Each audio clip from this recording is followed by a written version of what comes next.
Failure is the pillar of success. ব্যর্থতাই সফলতার চাবিকাঠি। Robert Bush was the king of Scotland. Robert Bush ছিলেন স্কটল্যান্ডের রাজা। হি ওয়াজ এ গুড কিং। তিনি ছিলেন একজন ভালো রাজা অ্যান্ড এ ব্রেভ ওয়ারিয়র, এবং একজন সাহসী যোদ্ধা।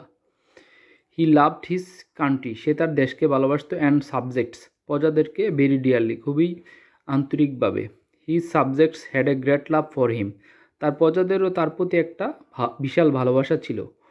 ওয়ান্স একদা হিজ এনিমিস, তার শত্রুরা, অ্যাটাকড হিজ কিংডম, তার রাজ্যকে আক্রমণ করলো। হি ফট ব্রেভলি, সে সাহসিকতার সাথে যুদ্ধ করলো, বাট লস্ট হিজ কিংডম, কিন্তু তার রাজ্য হারালো। He was moving in hills and forests, সে বনে জঙ্গলে ঘুরতেছিল। অ্যাটলাস্ট পরিশেষে হি টোক শেল্টার, সে আশ্রয় নিল, ইন এ রিমোট কেভ, একটা দূরবর্তী গুহায়। He fought several battles to regain his kingdom, সে কয়েকটা যুদ্ধ করেছিল তার রাজ্যকে ফিরে পেতে, but every time he was defeated, কিন্তু প্রত্যেকবার সে ব্যর্থ হয়েছিল। One day the king was lying in the cave, একদিনকার রাজা গুহার মধ্যে শুয়েছিলেন।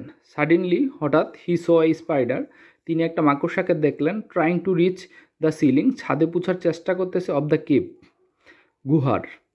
The spider failed again and again, মাকড়সা বারবার ব্যর্থ হলো, টু অ্যাটেইন সাকসেস, সফলতা অর্জন করতে, but it did not give up it's attempt, কিন্তু এটার প্রচেষ্টা ত্যাগ করে নাই। অ্যাট দ্য সেভেন্থ অ্যাটেম্পট, 7 বারের প্রচেষ্টায়, the spider became successful, spider সফল হয়েছিল, মানে মাকড়সাটা সফল হয়েছিল। This spider encouraged Robert Bush, এই মাকড়সাটা রবার্ট বুশকে উৎসাহিত করলো। হি গ্যাদার্ড হিজ সোলজার্স, সে তার সৈন্যদেরকে জোগাড় করলো, অ্যান্ড অ্যাটাকড দ্য এনিমিস, এবং শত্রুদের আক্রমণ করলো।